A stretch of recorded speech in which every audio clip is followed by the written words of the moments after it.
کوئی ایسا بھی نہیں ہے کہ فیوچر اگر فیل ہو رہے ہیں تو ہمیشہ کا فیوچر تباہ ہو گیا. وہی سپلیمنٹری میں دے دینا, اگلے سال دے دینا, اگلے نہیں تو اگلے سال, ایک سال ضائع ہو جائے گا نا. اور پھر دنیا میں ہر کامیاب آدمی کے پیچھے تعلیم تھوڑی ہے. آپ تو ماشاءاللہ باڈی بلڈر ہیں, آپ جم چلا رہے ہیں نا, تو اس کا ایجوکیشن سے کوئی تعلق ہے؟ بالکل بھی نہیں. اگر یہ پڑھے لکھے زیادہ پڑھ لیتے تو یہ جو ابھی ان کو عزت یا ترقی ملی ہے, صحت ہی نہیں ہوتی. سب سے پہلی بات, دنیا میں دنیا کی نعمتوں میں سب سے بڑی نعمت صحت ہے. ایک آدمی جو PhD ڈاکٹر ہو یا کوئی بہت بڑی فلم ہو, صحت اچھی نہیں ہے, اس سے وہ ٹماٹر بیچنے والا زیادہ اچھا ہے جس کی صحت اچھی ہے. سمجھ رہے ہو؟ جو صحت اچھی ہے نا, جو ٹماٹر بیچ رہا ہے وہ زیادہ اچھا ہے. میں تبھی تو لوگوں سے کہتا ہوں, میں جب گاؤں دیہاتوں کی زندگی کو دیکھ کر آیا, میں نے دیکھا 100 سال لوگوں کی عمریں ہیں, پہاڑوں میں رہتے ہیں, چکی ان کی پانی سے چلتی ہے, آرگینک گندم خود اگاتے ہیں, خود کھاتے ہیں, ٹریکٹر ان پہاڑوں پہ چل نہیں سکتے, بیل سے ہل چلاتے ہیں. ان کو تمام لذتیں ان پہاڑوں میں حاصل ہیں جو ہمیں آج ترقی کے دور میں بھی حاصل نہیں ہیں. ان کی عمریں بھی اچھی, ان میں کوئی ڈپریشن کا مریض نہیں ہے, اور ان کی اولادیں بھی زیادہ, ان کے بچے بھی ماں باپ کا بہت احترام کرتے ہیں. ان کے ہاں اولادوں کے وہ مسائل نہیں جو آج ہمارے معاشرے میں. آج تو باپوں کو یہ شکایت, بیٹا ہماری سنتا نہیں ہے, مانتا نہیں ہے, ماں کو شکایت, وہاں یہ شکایتیں بھی نہیں ہیں. تو میں ان علاقوں میں جا کے کہتا ہوں یار, اس ترقی کا ان کو دیکھ کے ایسا لگتا ہے انسان کو 2 ٹکے کا فائدہ نہیں ہوا. مثلا یہ لائٹ نہ ہوتی تو اندھیرا ہوتا, سو جاتے, صبح اٹھتے جلدی اٹھ جاتے, صحت اچھی ہوتی, خراب ہوتی, اچھی ہو جاتی. فارمی مرغیاں نہ ہوتی تو یہ بھول ہے کہ ہمیں مرغی کھانے کو نہ ملتی, یہ غلط سوچ ہے. دیسی مرغیاں اتنی زیادہ ان کی پروڈکشن ہو جاتی کہ وہی ہمیں کھانے کو ملتی. اس کی میں ایک دلیل آپ کو یہ دیتا ہوں, جب تک مچھلی کی فارمنگ شروع نہیں ہوئی تھی, سمندر کی اور دریا کی آرگینک مچھی بہت ملتی تھی, ہمیں بہت ملتی تھی. سمندر رزق کے دروازے اس نے کھولے ہوئے ہیں, وہ دے رہا ہے, نکالو کھاؤ. ایک فلسفہ گڑھا گیا کہ یہ جو آرگینک مچھلی ہے یہ ہمارے لیے کافی نہیں ہے. اصل میں یہ بزنس کے نقطۂ نظر سے فارمنگ شروع کی گئی ہے. یار اس کی آواز کنٹرول کریں, میرے کان گونج رہے ہیں قدیر بھائی. بزنس کے نقطۂ نظر سے یہ فارمنگ شروع کی گئی ہے, بزنس کے پوائنٹ آف ویو سے. اس کا نقصان یہ ہوا کہ جب تاجر کو سستے میں اتنی زیادہ مچھی وہ پیدا کر سکتا ہے تو وہ آرگینک کی طرف جانا اس نے چھوڑ دیا. اس کی پروڈکشن ویسے ہی کم ہو گئی. اب لوگ سیٹ ہو جائیں گے کس پہ؟ آہستہ آہستہ فارمی مچھی پہ سیٹ ہو جائیں گے. جب فارمی مچھی پہ سیٹ ہو جائیں گے تو پھر وہ آرگینک بھی وہ ہو جائے گی ونس اپون اے ٹائم کہ ہمارے باپ دادا سمندر سے مچھی پکڑ کے یا دریا کی اوریجنل مچھی پکڑ کے کھائے گا. حتیٰ کہ اب آپ فشری جاؤ گے نا, وہاں بھی آپ کو فارمی مچھلی مل رہی ہے, تو سمندر کے کنارے بھی آپ کو سمندری نہیں مل رہی. تو ہم نے گاؤں دیہاتوں میں بھی وقت گزارا ہے جو فارمی مرغی جانتے نہیں تھے, لیکن وہ دبا کے دیسی مرغی کھاتے ہیں, جب کہو کھلائیں گے وہ, اس لیے کہ لوگ پھر پالتے ہیں. تو اگر یہ سائنسی ترقی نہ ہوتی, ہم دیسی مرغیوں پہ سیٹ ہوتے, ہم دیسی گندم پہ سیٹ ہوتے, یہ جو کھاد والی یوریا والی گندم ہے یہ نہ ہوتی, بہت کچھ ہوتا. خیر ابھی کیا رونا روئے بیٹھ کے آدمی, آپ لوگ کہیں گے کیا دینی باتیں ہم سننے آئے ہیں, مفتی صاحب نے کیا مرغی اور انڈوں کی باتیں شروع کر دی. تو جی نام اعمال سیدھے آتے ہیں. میں بات کہاں سے, یہاں سے ادھر سے ہم نے ٹریک بدلا کیسے نا, نہیں وہ تو ہے. ہاں میں رزلٹ کی بات کر رہا تھا کہ میں یہ کر رہا تھا کہ ایجوکیشن اچھی چیز ہے, حاصل کرنی چاہیے, اس سے انسان پڑھا لکھا آدمی, میچور آدمی, بہت کچھ ہوتا ہے, لیکن اس کو بھی اپنے سر پہ بہت زیادہ مسلط کرنے کی بالکل بھی ضرورت نہیں ہے. سب سے پہلے کیا ہے؟ صحت. اگر آپ کوئی چیز اپنے اوپر مسلط کر لو گے تو آپ کی صحت گئی بھاڑ میں, نہیں تیل لینے. سمجھ رہے ہو نا؟ مسلط تو کرنا ہی نہیں ہے, مسلط صرف آخرت کی فکر, بس جہنم سے بچ جائیں, جنت میں چلے جائیں. اس کے علاوہ مسلمان کسی چیز کی ٹینشن بالکل بھی نہیں لیتا. میں آپ کو بتاؤں, میں بہت پڑھے لکھے لوگوں سے بھی ملتا ہوں, سب کی بات نہیں کر رہا, لیکن میں نے بہت سو کو اوپر سے مینٹل ان کا دیکھا ہے, تھوڑا سا سیٹنگ آؤٹ, بہت سو کو, تھوڑے نہیں. ہماری بھی ایک زندگی گزر چکی ہے اس معاشرے میں. پورے صحیح سیدھے نہیں, پورے صحیح نہیں ہوتے وہ, پورے صحیح. میں نے ان لوگوں کو دیکھا ہے جو کوئی زیادہ پڑھے لکھے نہیں ہوتے. معذرت کے ساتھ میں کوئی ایجوکیشن کی نفی نہیں کر رہا, بلکہ ایسے لوگوں کو بھی دیکھا ہے جو پڑھ پڑھ کے پاگل ہو گئے بالکل, بالکل ہی پاگل ہو گئے, دماغی توازن بالکل خراب. اس کی ایک وجہ تو یہ ہوتی ہے کہ ٹینشن بہت لے لیتے ہیں.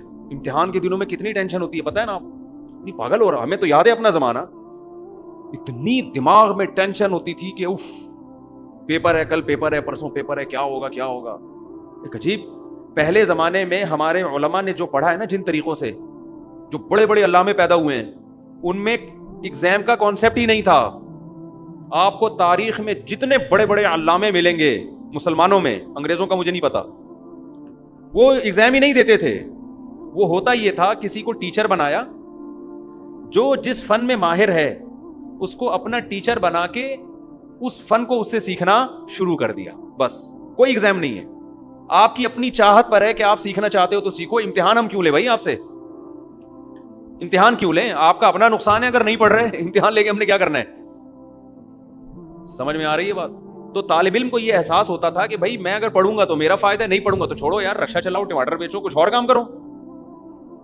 یہ جو مدرسوں میں بھی, ہمارے مدرسوں میں, اور جو ہمارا نظام تبدیل ہوا نا, یہ بھی انگریز کے بر صغیر میں آنے کے بعد ہوا ہے. کچھ چیزیں ہم لوگ مدرسے والوں نے بھی گوروں سے لی ہیں. ایک اثر تو پڑتا ہے نا, اثر تو آتا ہے, ورنہ پہلے یہ سیٹ اپ نہیں ہوتا تھا. بس بھائی علم حاصل کرنا ہے, بیٹھو, جس سے آپ نے قرآن حفظ کرنا ہے, حفظ کرنا شروع کر دو, کوئی امتحان نہیں. حافظ بن جاؤ گے تو ساری دنیا کہے گی بھائی حافظ ہے, نہیں بنو گے تو تمہارا نقصان ہوگا. اس سے طالب علم میں شوق برقرار رہتا. میں جب مدرسے گیا نا, تو ہمارے مدرسے میں بھی میرا جو پہلا سال تھا اس میں امتحان کا کانسیپٹ نہیں تھا, تو میں نے بڑی محنت سے پڑھا. جب میں عربی گرامر میں نے پڑھنا شروع کی تو کچھ سوالات تو استاذ پوچھتے تھے, سبق پوچھتے تھے, کچھ میں فرضی سوالات بنا بنا کے اپنے آپ سے پوچھتا تھا. شوق بہت برقرار رہتا ہے ایسے. میں پتہ ہے ایسے جیسے ہم گردانے یاد کرتے ہیں نا, ضربا ضربا ضربو ضربت ضربتا, کس لفظ کا کیا معنی ہے, میں کیا کرتا تھا, پرچیوں پہ لکھتا تھا, کئی سارے صیغے لکھ کے پرچیوں پہ الفاظ لکھے, ان کو آپس میں مکس کر دیا, پھر پرچی اٹھا کے اپنا امتحان لیتا تھا کہ بتا بھائی اس کا مطلب کیا ہے, ٹھیک ہے نا, یہ کون سا صیغہ ہے. تو جب آپ میں پڑھنے کا شوق ہوگا تو آپ پڑھیں گے, نہیں شوق ہوگا تو امتحانوں سے آپ کو ڈپریشن کے علاوہ کچھ بھی حاصل نہیں ہوگا. اور یہ بھی آپ کو بتاؤں, جو امتحان میں پاس ہوتے ہیں, اچھے نمبر لیتے ہیں, ضروری نہیں کہ وہ ان کو آتا بھی ہو. امتحان میں تکے دبا کے چل رہے ہوتے ہیں. ہمیں کئی بار ایسا ہوا کہ ہم نے امتحان پورے سال پڑھا نہیں, رات کو ایک سوال دیکھ کے چلے گئے, اتفاق سے وہی آ گیا, چھاپ کے آ گئے. اور جو پورے سال پڑھتا رہا اس نے وہ والا سوال نہیں دیکھا, صبح پیپر میں وہ والا سوال آ گیا. وہ ان پڑھ ہو کے, اس کے وہ پڑھا لکھا ہو کے نمبر کم, اور ہم نے نہیں پڑھا اور نمبر ہمارے زیادہ. یہ تکے چل رہے ہوتے ہیں. تبھی جو کمپنیاں ہیں نا, جو صحیح کمپنی ہے, وہ آپ کے فن کو دیکھتی ہیں کہ آپ کو آتا کیا ہے. آتا ہے تو ٹھیک ہے, آ جا, نہیں آتا چل بھائی نکل یہاں سے. ڈگریاں کہہ رہے ہیں اپنی پینٹ میں رکھو اس کو, ہمارے کسی کام کی نہیں ہے. ایک صاحب میرے پاس آئے, کہنے لگے میرے پاس کوئی ڈگری شگری نہیں ہے, سب جعلی بنوائی ہے میں نے, تجربہ بہت ہے. آج کل ایک کمپنی میں ایچ آر مینیجر لگا ہوا ہوں. ایچ آر مینیجر بڑی فلم ہوتی ہے. تو میں نے کہا تمہیں کہہ رہے بس ہم ایسی ٹوپی کرا کر آگے نا کمپنیوں میں گھستے گھستے یہاں تک پہنچ گئے. کہہ رہا ہے لیکن بھاری بھرکم تنخواہیں مل رہی ہیں مجھے, کیونکہ میں کام ان لوگوں سے زیادہ کر کے دے رہا ہوں جو پراپر پڑھے ہوئے. ڈگریاں بنا لی تھی اس نے.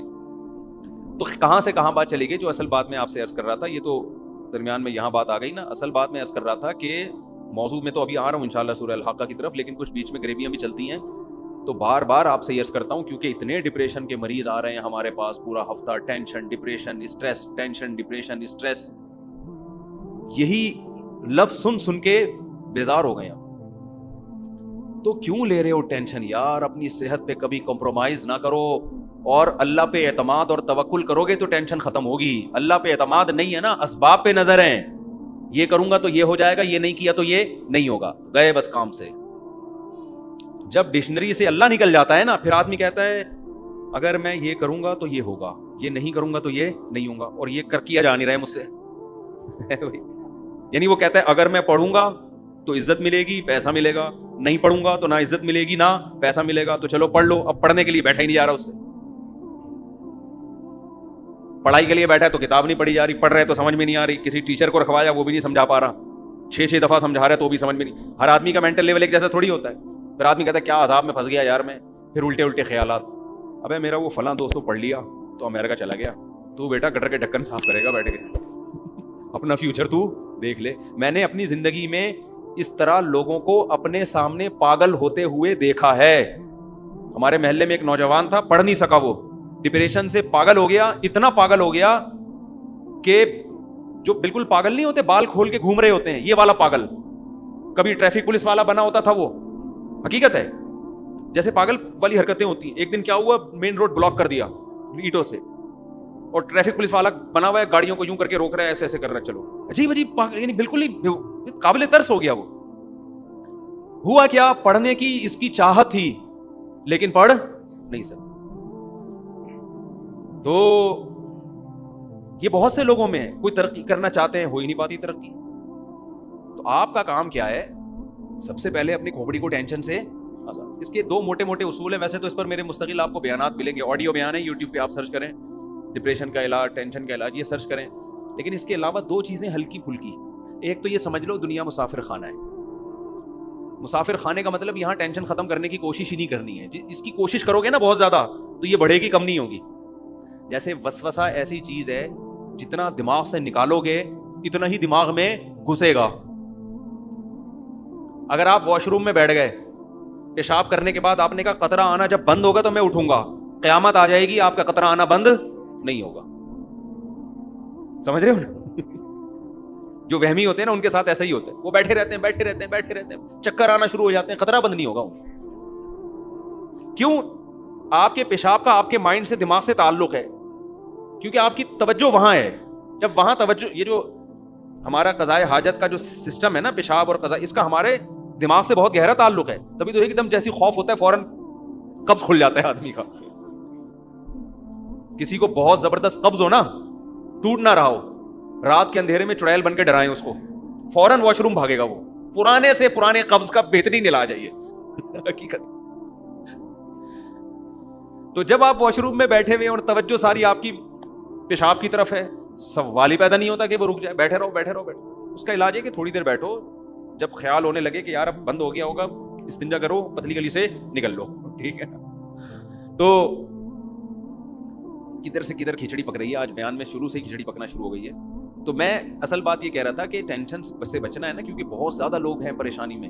تو ہاں میں یہ کر رہا تھا کہ خیالات کو جب آپ نکالو گے تو خیال دماغ سے نکلے گا نہیں, وہ اور آئے گا. جو وسوسے کے مریض ہوتے ہیں نا, کہتے ہیں غلط غلط خیالات آتے ہیں, تو ان کو ہم کبھی بھی نہیں کہتے کہ ان خیالات کو نکالو. وہی نکالو گے تو وہ اور آئیں گے. دماغ کو ہٹانے کا طریقہ یہ ہے کہ ہٹانے کی کوشش ہی نہ کرو, جو آ رہا ہے آنے دو, اپنے آپ کو بزی کر لو بس. یہ نہیں کرو کہ یہ نہیں آئے, یہ نہیں آئے, یہ نہیں آئے. وہ میں بہت دفعہ ایک تعویذ والا قصہ سنا چکا ہوں, ایک اور دفعہ سنا دیتا ہوں, آج نئے لوگ زیادہ لگ رہے ہیں, اس سے یہ بات سمجھ میں آئے گی.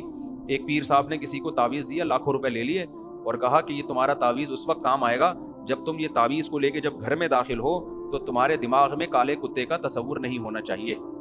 اب کس پاگل کے دماغ میں کالا کتا ہوتا ہے گھر میں داخل ہوتے ہوئے یار؟ کھوپڑی میں خام میں اس میں کالا کتا ڈال دی. اب اس نے کہا لاکھوں روپے کا تعویذ نہ برباد ہو جائے تو کالا کتا دماغ سے نکالو, ورنہ لاکھوں روپے کا تعویذ کیا ہو جائے گا, برباد. اب یہ تعویذ گھر پہ لے کے گھر کو چلا ہے اور کہہ رہا یار کالا کتا دماغ میں, یہ دماغ میں تو کالا کتا آ رہا ہے, اس کو نکالو, کالے کتے کو نکالو نکالو نکالو, نہیں نکلا. یہاں تک کہ گھر کے قریب پہنچ گیا, اب تو اور آ رہا ہے. ابے نکل دماغ سے, نہیں نکل رہا. کتوں کی پوری فوج گھس گئی اس کے دماغ میں, اور آ بھی کالے ہی رہے ہیں. پھر ریورس گیئر لگا کے دروازے سے پیچھے آتا, پھر گھستا, بالآخر نہیں نکلنا تھا. اس سوال ہی پیدا نہیں ہوتا. کوئی میڈیسن, کوئی وظیفہ ایسا نہیں ہے جو کتا دماغ سے نکال دے, اور گھر میں گھس گیا. تعویذ نے تو ویسے بھی اثر نہیں کرنا تھا, وہ پیر صاحب کو پیسے کمانے کا موقع مل. تو یاد رکھو, بالکل دنیا کی مثال ایسی ہے, جو دنیا میں سکون کا متلاشی ہوتا ہے نا, کہ بس مجھے سکون چاہیے, مجھے سکون چاہیے, میری سٹریس ختم ہو جائے, میری ٹینشن ختم ہو جائے. اس کی ٹینشن کبھی ختم نہیں ہوتی. اس کو اگنور کر دو. اللہ نے میرے ذمہ جو کام لگایا میں اس میں لگ جاؤں گا, بس ختم. ٹینشن ہوتی ہے نہیں ہوتی ہے میرا ہیڈ ایک نہیں ہے. وہ پریشانی میں خوش ہے تو میں پریشان خوش ہوں. اس کا سب سے پہلا علاج یہ ہو کہ پریشانی ختم ہو جائے گی. آپ اس کا سب سے پہلا فائدہ یہ ہو. سمجھتے ہو کہ نہیں سمجھتے؟ یعنی ٹینشن ختم کرنے کی ٹینشن بھی چھوڑ دو. ہم اس کے مکلف ہیں جو ہمارے بس میں ہیں. اس کی مثال, ہمیں شریعت نے صحت کے اسباب کا حکم دیا کہ آپ ایسی چیزیں نہ کھاؤ جس سے صحت خراب ہوتی ہے. آپ لائف اسٹائل ایسا رکھو جس سے صحت بنتی ہے. اسباب اختیار کرو. نتیجہ کس کے ہاتھ میں ہے؟ اللہ کے. بہت سے لوگ بہت کچھ کر کے بھی کینسر مر جاتے ہیں, اور بہت سے بد پرہیزی کر کے بھی 100 سال زندہ رہتے ہیں. تو ہم مکلف ہیں اس کام کے جو ہمارے ذمہ قدرت نے لگایا ہے. اگر ایک آدمی صحت کی فکر کرتا ہے اتنی جتنی شریعت نے کہا ہے, احتیاط کرو, ہمارے نبی کی جو غذائیں تھیں سادہ غذائیں تھیں, محنت تھی, وقت پہ سونا, وقت پہ اٹھنا, یہ ساری چیزیں مینج کر کے ایک آدمی چل رہا ہے, لیکن اس کی یہ ساری محنت برباد ہو جائے گی اگر وہ اس کے رزلٹ کو اپنے اوپر مسلط کر لے. سمجھ رہے ہیں نا؟ اگر وہ یہ ٹینشن لینا شروع کر دینا کہ اس کا رزلٹ نکل رہا ہے, صحت میری بننی ہے لازمی, تو یہی چیز اس کی صحت کے خراب کرنے کا, کیونکہ صحت کے لیے سب سے پہلے ضروری ہے بے فکری ہو, ٹینشن نہ ہو. اسٹریس اور ٹینشن سے تو آدمی کا بیڑا غرق ہو جاتا.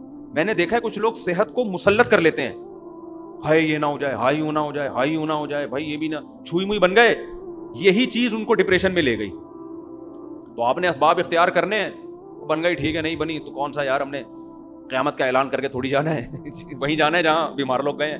ہم بھی مر جائیں گے, وہ بھی مر جائیں گے, فنش, کتنے دن زندہ رہنا ہے ہم. تو خوش آدمی صحت مند ہوتا ہے, کامیاب ہوتا ہے, بھلے اس کے پاس پیسے نہ ہوں. تو اس لیے ہاں, تو میں پہلی بات یہ عرض کر رہا تھا, دو اہم چیزیں ہیں. پہلا چیز کیا, دنیا کو مسافر خانہ سمجھے انسان. جب مسافر خانہ سمجھے تو کامیابی کے اسباب اختیار کرے گا, کامیابی کو دماغ میں مسلط نہیں کرے گا. اللہ دے دے کامیابی ٹھیک ہے, نہیں دے تو بھی ٹھیک. دوسری چیز اللہ پہ توکل. توکل کا مطلب یہ ہوتا ہے اللہ نے جو قانون بنایا ہے عمل کا, میں اس کو تو فوکس کروں گا, ہر کامیابی کا سبب میں اختیار کروں گا, نتیجہ میرے ہاتھ میں نہیں ہے. نتیجہ جو بھی نکلے, چاہے الٹا نکلے, وہ میرے لیے بہتر ہی ہوگا. میں بار بار مثال دیتا ہوں نا یعقوب علیہ السلام کی, ساری زندگی ٹینشنوں میں, سارے نتیجے الٹے ہی نکل رہے ہیں. ایک بچہ گم ہوا, پھر دوسرا بھی گم ہو گیا, لیکن اللہ پہ توکل کر رہے ہیں, جو ہو رہا ہے میرے حق میں کیا ہو رہا ہے, بہتر. رزلٹ کیا ہوا, بہتر ہوا نا, رزلٹ سب سے اچھا ہوا. زکریا علیہ السلام کو اولاد ہی نہیں مل رہی, دعائیں مانگ مانگ کے آخر میں اولاد ملی, ایسے ہی ملی کہ پیغمبر دے دیا اللہ نے, پیغمبر مل گئے ان کو. تو یعنی حضرت حکیم الامہ مولانا اشرف علی تھانوی رحمہ اللہ تعالیٰ فرمایا کرتے تھے, یعنی دو باتوں کا میں خلاصہ بیان کر رہا ہوں ان کی زبان میں, کہ رضا بالقدر, اپنے آپ کو اللہ کے حوالے کر دیں, اپنے آپ کو اللہ کے سپرد, کہ جو میرے ساتھ ہوگا وہ میرے حق میں بہتر, بس میں اس پہ راضی ہوں, میں خدا نہیں ہوں, خدا کوئی اور ہے, بس جو ہوگا کیا ہوگا, بہتر. لیکن اس کا دیندار لوگ غلط مطلب لیتے ہیں, جو ہوگا بہتر ہوگا, لہذا بھاڑ میں جائے, جو مرضی کرنا ہے کرتے رہو, بیٹھ ہوگا تو وہی جو اللہ چاہے گا. یہ غلط مطلب ہے. ابے شوگر کا مریض لڈو کھا رہا ہے بیٹھ کے, اس کو کوئی سمجھا رہا ہے بھائی یہ تیرے کھانے کی چیز نہیں ہے, مرے گا, وہ کہے گا میں اللہ کی تقدیر پہ کیا ہوں, راضی ہوں. یہ مطلب نہیں ہے. آپ نے حماقتوں کے سارے کام کر لیے, آپ کمانے کی کوشش نہیں کرتے, جب بیوی بچے صلواتیں سناتے ہیں ڈپریشن میں جاتے ہیں, اور پھر جب ڈپریشن اسٹریس ہوتی ہے تو آپ کہتے ہیں مفتی صاحب نے کہا ہے کہ اسلام یہ کہتا ہے کہ کسی چیز کی ٹینشن نہ لو, لہذا میں اس کی ٹینشن نہیں لے رہا.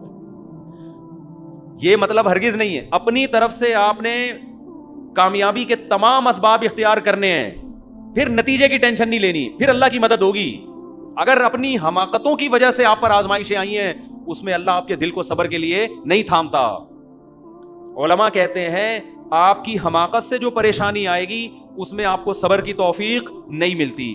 آپ نے کام صحیح کر رہے, پھر بھی اللہ کی طرف سے آزمائش آ گئی, اس آزمائش میں اللہ کی طرف سے صبر کی توفیق ملتی, اللہ دل کو تھام لیتا ہے. آج کل جو آزمائشیں اور ٹینشنیں آ رہی ہیں وہ اللہ کی طرف سے نہیں آ رہی, وہ میری اور آپ کی حماقتوں سے آ رہی ہیں. سمجھتے ہو, ان میں سب سے بڑی حماقت جو ہماری پاکستانی قوم کا بلکہ اکثر مسلم قوم کا المیہ ہے, وہ حماقت ہے سستی اور کاہلی. یہ جو میں باتیں کرتا ہوں میں اپنے لیے بھی کرتا ہوں کہ مجھے بھی ہدایت ملے. آپ یہ نہ سمجھیں مفتی صاحب پتہ نہیں کتنے چست اور ایک دم صبح 4 بجے اٹھ کے ان کی ایکٹیویٹی شروع, اور ایک دم یہ نہیں, میں اپنے لیے بھی کر رہا ہوتا ہوں کہ مجھے بھی اللہ توفیق دے. ہم لوگ کسی بھی چیز کے اسباب کو بالکل بھی اختیار بولو نہیں کرتے. جیسے آپ کا پڑھائی میں دل نہیں لگ رہا, نہیں دماغ لگا, چھوڑ دو پڑھائی, لیکن جس کام میں دل لگ رہا ہے وہ تو کرو, پھر کچھ اور تو کرو, ٹھیلا ہی لگا لو.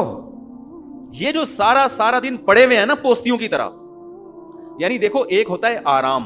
آرام کی ڈیفینیشن کیا ہے, جب آپ اہم کاموں میں تھک جائیں تو باڈی کو کیا دیں, آرام. تو آرام مقصد نہیں ہوتا, آرام اہم کاموں کے لیے باڈی کو دوبارہ سے تیار کرنا, اس کو کیا کہا جاتا ہے, ریسٹ. سمجھتے ہو اس کو کیا کہا جاتا ہے, ریسٹ. ہمارے ہاں المیہ یہ ہے آرام مقصود ہے. کام جب سر پہ مجبوری میں عذاب میں ٹینشن میں آتا ہے نا کہ مر نہ جاؤں, پھر کام کرنا شروع کر دیتے ہیں. نہیں آ رہی میرا خیال ہے بس. ہر آدمی کی خواہش ہے میں پڑا رہا ہوں آرام سے, اللہ یہ کہ کوئی آسمانی آفت نہ, آسمان نہ پھٹ جائے, کوئی بہت بڑا عذاب نہ آ جائے میرے اوپر. جیسے آپ دفتر جاؤ گے تو دفتر آپ اس وقت تک نہیں پہنچتے جب تک کہ آپ کو یقین ہے کہ اب مزید لیٹ ہوا تو اب باس کی طرف سے صلواتیں سننے کو ملے گی. اب اٹھنا مجبوری بن چکی ہے. اس کا مطلب آرام اصل تھا, کام کیا ہو گیا, ایک جزوی. یہی ہو گیا کہ نہیں ہو گیا؟ تو یہ لائف اسٹائل صحیح نہیں ہے. اس میں آپ کو اگر ناکامی ملے گی تو یہ ناکامی اللہ کی طرف سے نہیں ہے, یہ کس کی طرف سے ہے؟ آپ کی طرف سے. آپ اگر صبح شام الٹی سیدھی چیزیں پھوڑ پھاڑ کے آپ نے برابر کر دی ہیں اور پھر آپ کا کولیسٹرول لیول بڑھ گیا, آپ کو ہارٹ کے مسائل شروع ہو گئے, آپ کو شوگر, آپ کے گردے میں مسئلے, تو یہ بیماری اللہ کی طرف سے نہیں ہے, یہ کس کی طرف سے میرے بھائی؟ آپ کی اپنی حماقتوں کی وجہ سے. اس لیے ان بیماریوں میں, آج کل بیماریوں میں عام طور پہ صبر کی توفیق مل نہیں رہی ہوتی, ٹھیک ہے, کیونکہ یہ کس کی حماقتوں سے ہوتی ہیں؟ اللہ کی. اور اس میں تسلی بھی نہیں ملتی. جب آدمی روتا ہے کہ وہ اس وقت مجھے کہہ رہے تھے یہ نہ کھا یہ نہ کھا. میں آپ کو ایک صحت کی چھوٹی سی بات بتا دوں, آپ روزے رکھنا شروع کر دو, اتنی خاندانی صحت ہو جائے گی نا کہ ایسی خاندانی ہو جائے گی کہ بس پوچھو ہی نہیں. روزہ ایسا ہی صحت کے لیے ایسی مفید چیز ہے, بڈھوں کو جوان کر دے ایسی چیز ہے یہ, سمجھ رہے ہو؟ اس کو ہلکا نہ سمجھو آپ.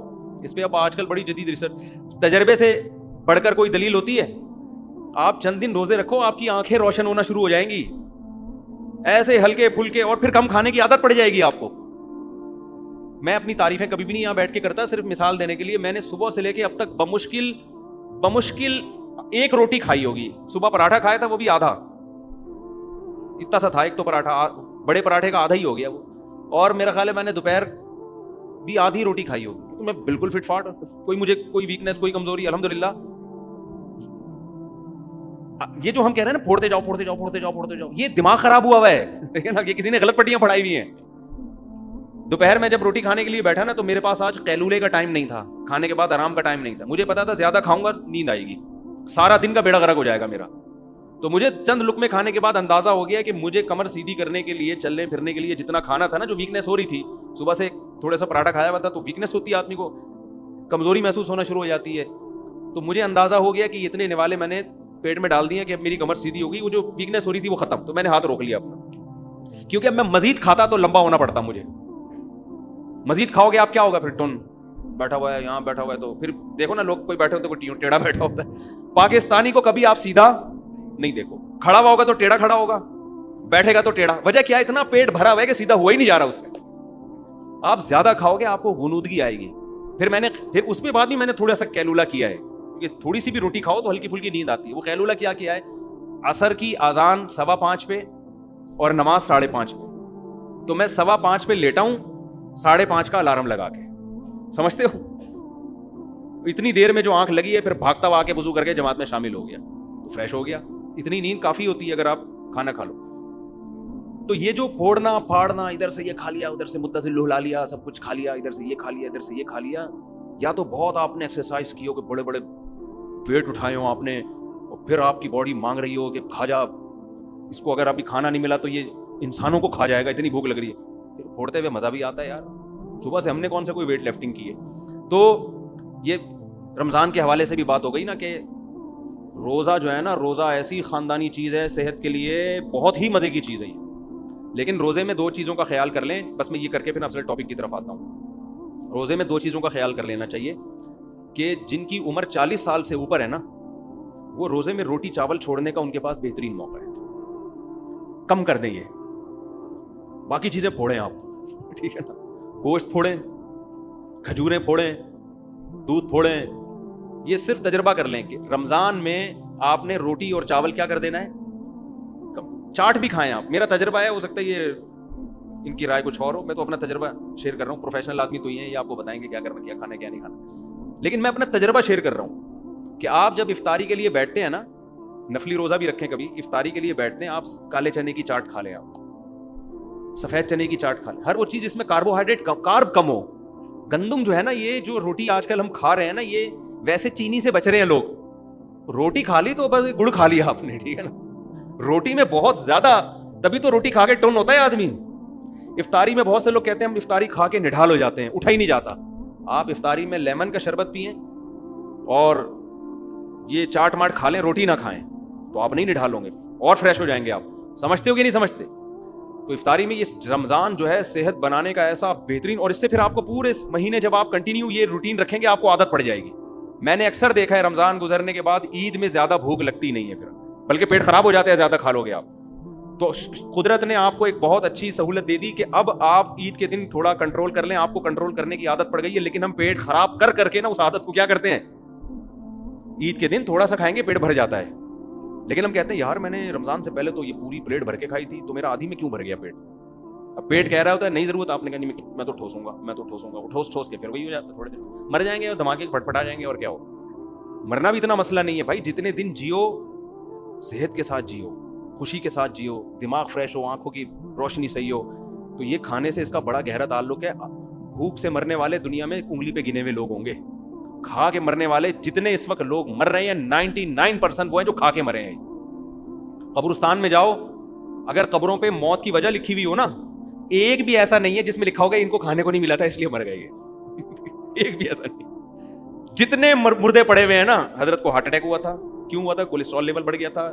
کولیسٹرول لیول سے کیا ہوا جی, رگیں بلاک ہو گئی. تو کیا تھا اصل میں, گھی کے پراٹھے بہت کھا لیے تھے, بہت زیادہ پھوڑ دیے تھے.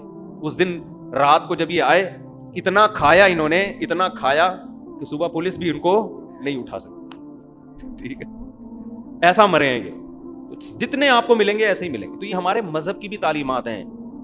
نبی صلی اللہ علیہ وسلم نے فرمایا کہ سب سے بہترین زمانہ میرا ہے, پھر اس کے بعد والا, پھر اس کے بعد والا. پھر فرمایا جھوٹ پھیل جائے گا معاشرے میں, اور پھر آپ نے فرمایا موٹاپا پھیل جائے گا.